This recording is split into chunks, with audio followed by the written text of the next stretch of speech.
Rakhine রাজ্যে রোহিঙ্গা মুসলিমদের দমন পীড়ন ও মানবাধিকার লঙ্ঘনের অভিযোগ অস্বীকার করেছে মিয়ানমার সরকার।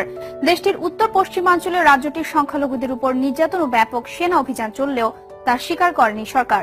রোহিঙ্গাদের উপর ধারাবাহিক নির্যাতনের ঘটনায় এখনো কোনো অবস্থান না নেওয়ায় ব্যাপক সমালোচনার মুখে পড়েছেন দেশটির জাতীয় উপদেষ্টা অং সান সুচি। দাবি উঠেছে তার নোবেল শান্তি পুরস্কার কেড়ে নেয়ারও। পুরস্কার ফিরিয়ে নেয়ার আহ্বান জানিয়ে change.org নামে এক অনলাইন আবেদনে স্বাক্ষর করেছেন 1 লাখের বেশি মানুষ। গেল কদিনের সহিংসতা ও সেনা অভিযানে দেশটিতে নিহত হয়েছে অন্তত 130 জন। পুড়িয়ে দেয়া হচ্ছে ঘরবাড়ি, ধর্ষণের শিকার হচ্ছেন নারীরা।